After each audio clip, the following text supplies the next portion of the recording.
members of the board. Good afternoon. It's good to be here again.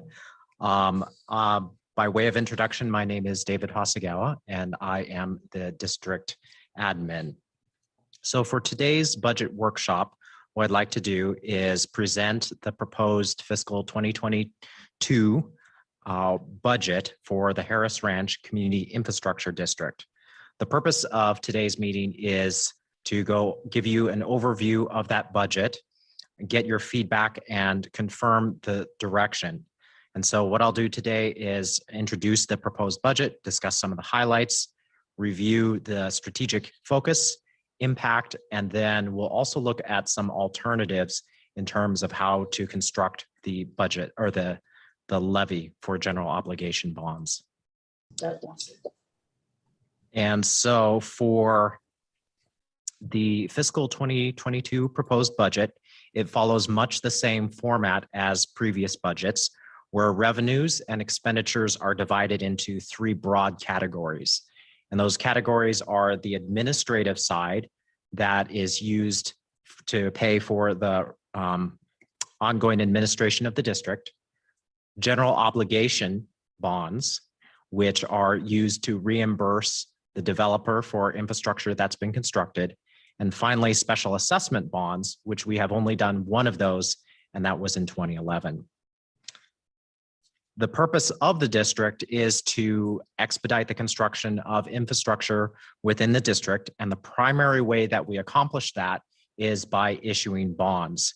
And a levy is then assessed upon the residents of the district to pay for the debt service for those bonds.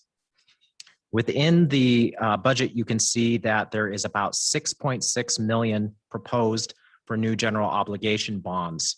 Now, we actually expect the true issuance to be about 5 million. The reason that we have that higher amount is for two purposes. One is in case Ada County comes back and ends up increasing their estimates. And then the second reason is typically the board or the district receives offers for 15-year bonds. And however, we did have at least one occasion where we had a 20-year bond. And so that additional 1.6 million is to cover that. I'll pause for questions. Mr. Chair. David, I'm noticing on this slide and also on the Exhibit A in the packet, I think that there's a typo. Should that be FY 2022 proposed? Yes, in the black box. Okay. Thank you. I cool. will make sure that by the time we get to the budget hearing, we have that corrected. Great. And so that's the same on Exhibit A in the packet. Okay. Perfect.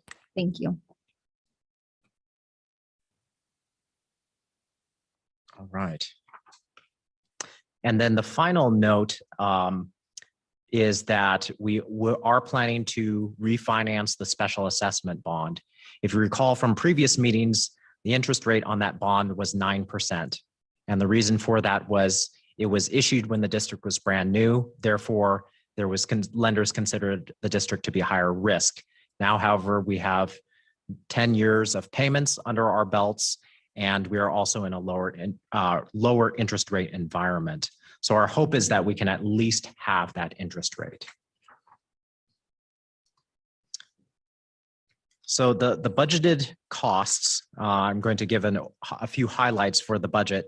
So the first area are administrative costs. And so those are to cover both reimbursement for city staff who provide the administration for the district, as well as for the vendors that also help to provide support for the district's financial advising, the bond issuance, the special assessment engineering report. All of those are covered by this area of the budget. The next area is existing debt service, and that is split between the general obligation bond. There will be about $993,000 to cover the existing general obligation bonds, and then $402,000 for the special assessment bond.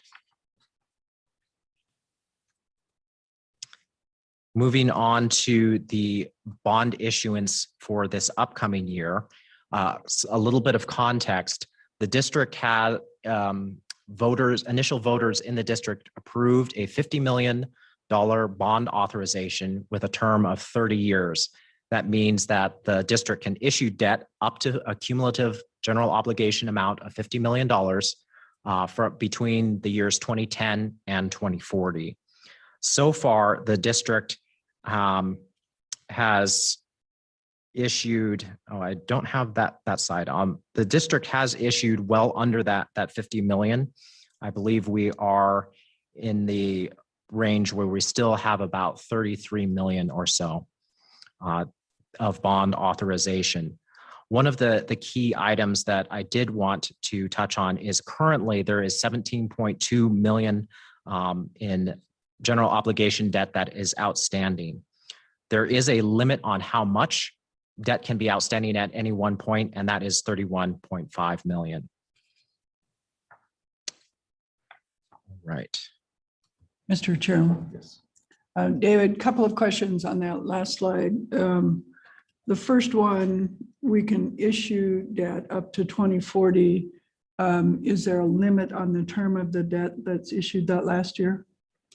The limit would be the statutory limit. So the Idaho Constitution allows for up to 30 years. Okay. Now we would have to, there is a practical limitation in that we would have to find a lender. And that would depend a lot on the district's financial condition. But you're correct. It is possible that the district could end up issuing debt in 2040 for up to 30 years, though I think 30 is unlikely. And I bring that up because it might be worthwhile to do some scenarios that would be instructive for both the residents and the developer of what would be the ideal, if you will, or the various options for how to reach that 50 million in debt. If in fact there's going to be 50 million worth of projects, is it to accelerate and get through it as quickly as possible and have the assessment come off as quickly as possible, or is it to expand it and extend it over both years and time and debt issuance? So just knowing that that's the outer limit, what's the inner limit, and what's maybe the best scenario for both the ratepayers out there and the getting the debt reimbursed as it comes due.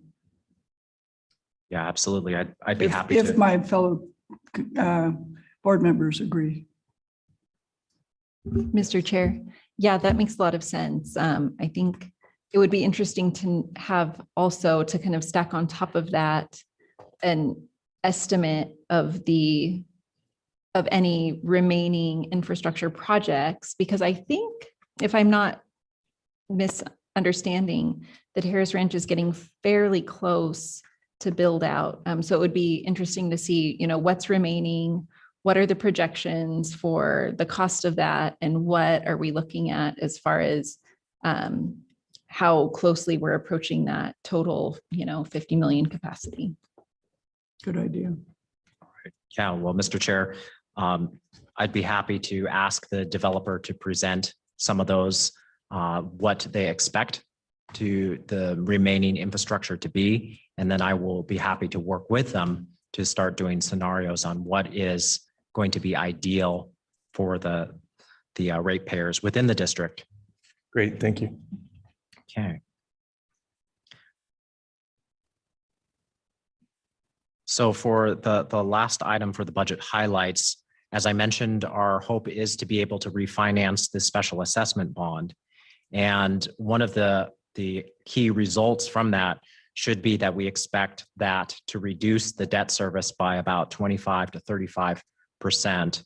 And additionally, it should generate interest savings on that of well over $1 million on that one bond. Mr. Chair, David, is the approach going to be refinancing this bond on its own or wrapping it into the upcoming debt issuance? Does that make sense? Yeah. Okay. Yeah, Mr. Chair, Board Member Woodings, that's a great question. For the special assessment bond, because of its type, we would refinance it by itself. And then the general obligation debt would be issued as normal. Great, thank you.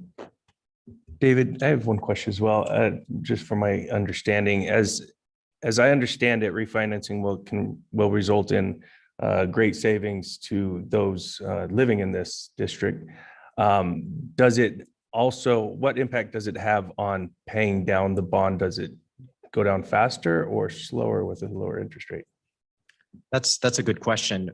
The way that we would plan to structure the bond, it would still have the same term, meaning, I believe that it would still go all the way through to its maturity, but we would be paying ultimately less in interest costs. So ultimately, the advantage is twofold. One, we save a lot in terms of interest.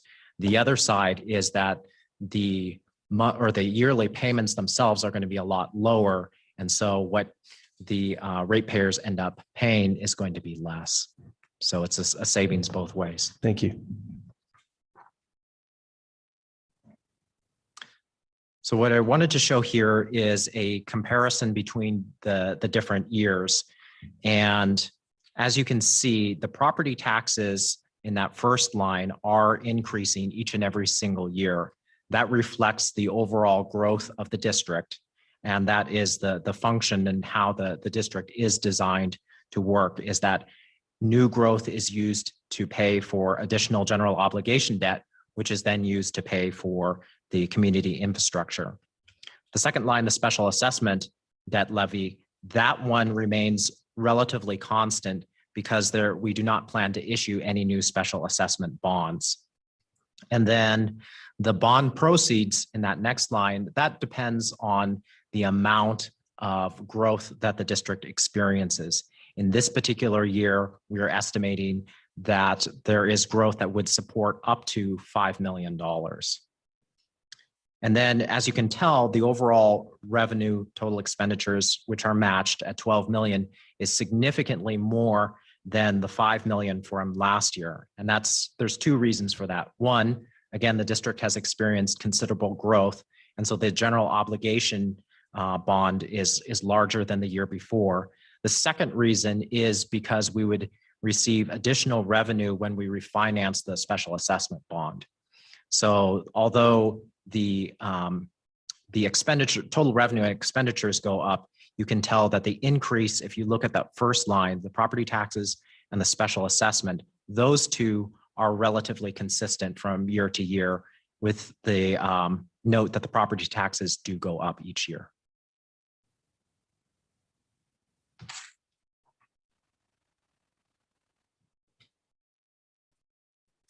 All right. So what I wanted to show here is just what the growth that the district has experienced. From 2016 through 2022, you can see that the district has been both built out and there has been considerable increase in the value of the district. For this particular year, the property value increase was, under the Ada County's current estimate, was 137 million. 43 million of that came from new construction, and 94 million of that came from appreciation in market value.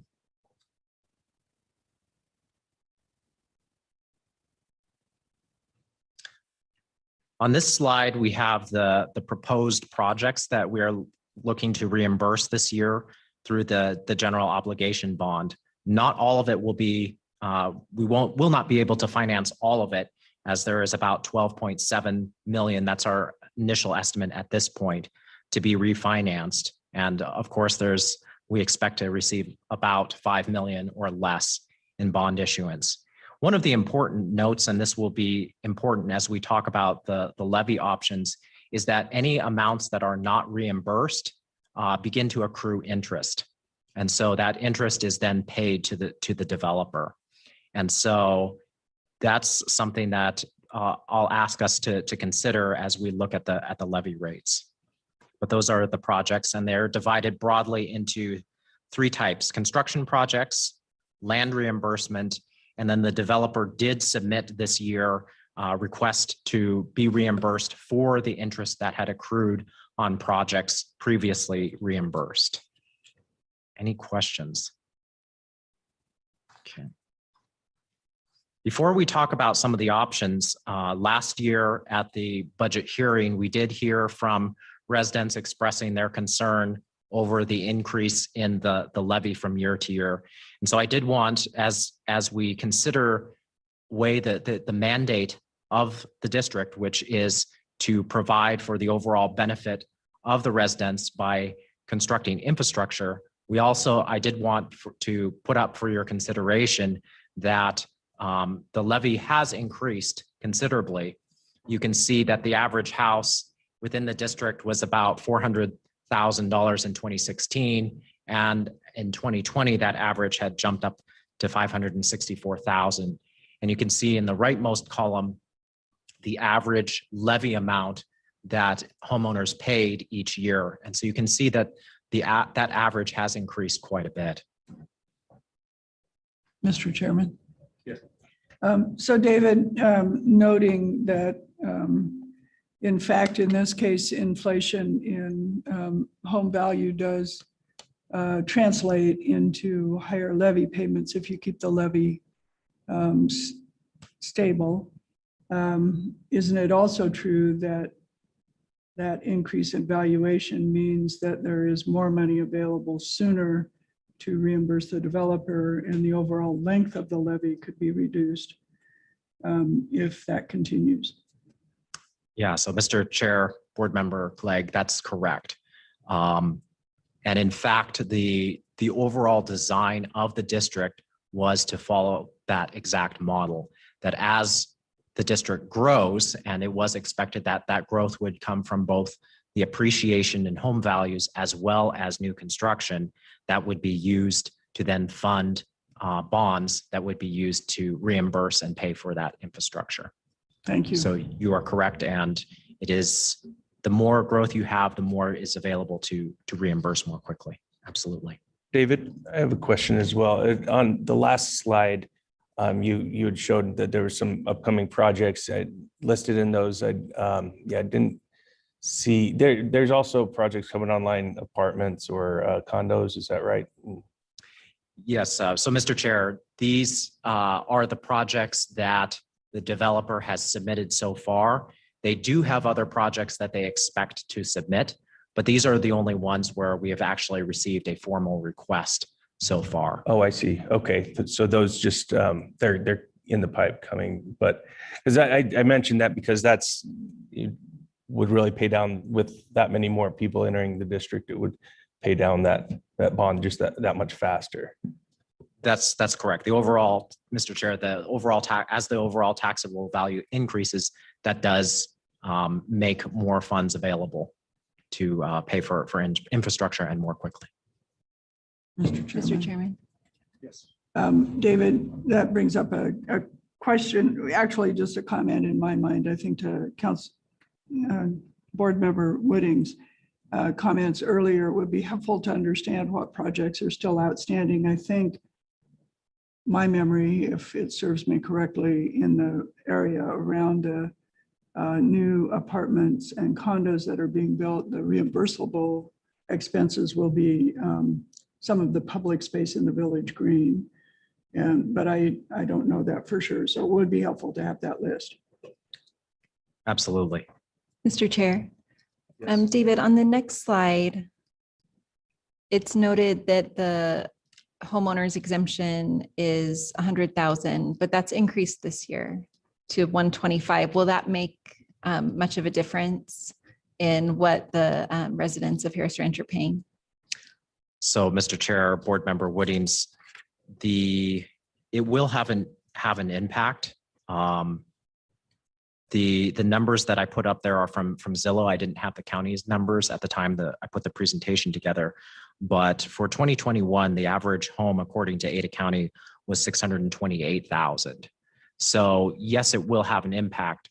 But what we're seeing is that the growth or the appreciation in home values is far outstripping the benefit that the homeowners exemption provides.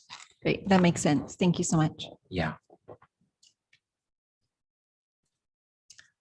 This next slide, I just wanted to show what at different price points for homes within the district, what the impact of the levy looks like. And so this shows that between 300,000 and 750,000, you have a variety of impacts to homeowners. All right, and this is the last slide for today. And what I wanted to do here is to present some alternatives to the board that remain within the spirit of the goal of the district. As I mentioned at the beginning, the goal of the district is to build infrastructure quickly. And so these alternatives do provide what I would consider to be extremely minimal relief, but I did want to show that. And then I'll ask at the end whether you want to select from one of these or whether you would like me to present different models.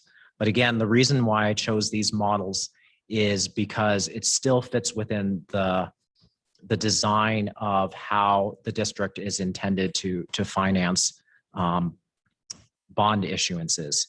And so by way of introducing this, I'm going to go into a little bit more detail on how the district works.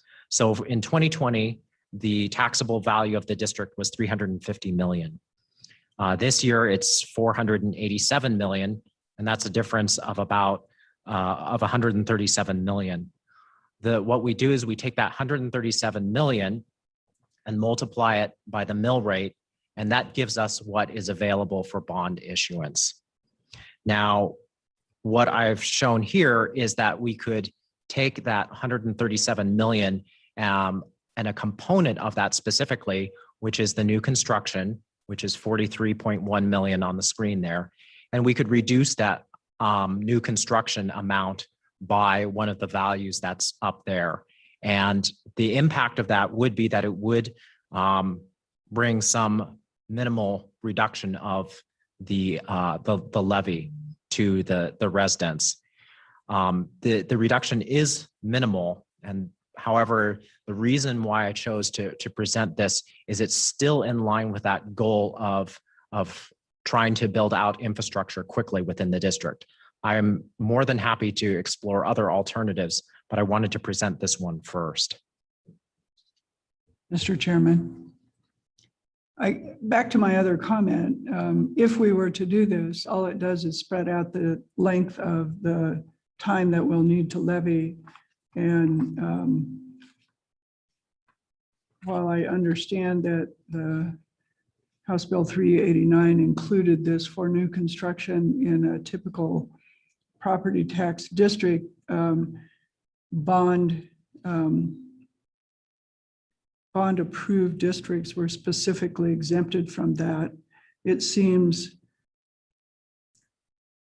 non-productive to me to provide minimal savings and expand the length of the payback for the district to achieve those minimal savings. I'd prefer to just go with the full levy as is exempted by state law, and I think as state legislators expected bond approved districts to function.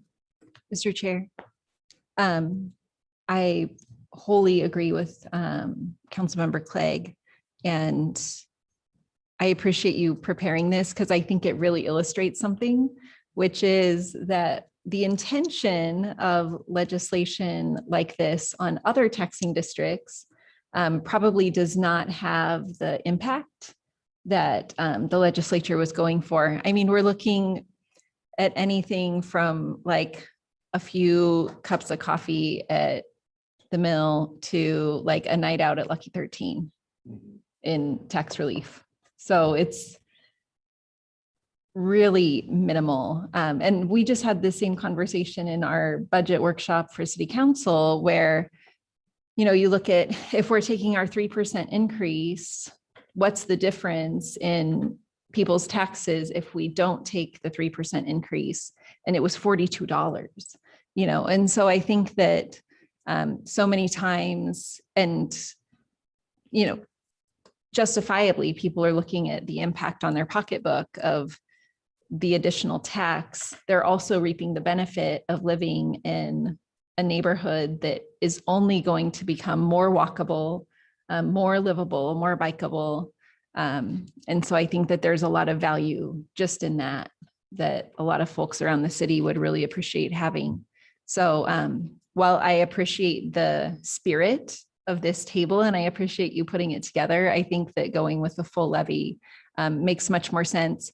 But, I would be open to hearing from residents at the public hearing at our next meeting on if they agree, is it worth it to you to pay longer and pay, less than $100 more in your levy for the CID. So thank you for preparing it. And I would look forward to any of those comments. I agree with everything said. Yeah. All right. Well, Mr. Chair, board members, thank you very much. And you are correct. The House Bill 389 did specifically exempt districts that are using bond proceeds and bond funding. So the Harris Ranch District is not subject to those restrictions. All right. So I just would like to confirm then that what I will be presenting at the budget workshop will be the full levy. All right. With that concludes my presentation. Are there any questions? David, did you need guidance in anything else other than that proposal? That is it, Mr. Chair. Okay. Any final questions? Mr. Chairman, I move that we adjourn. All those in favor? Aye. Aye. Aye. Adjourned. Good job, TJ.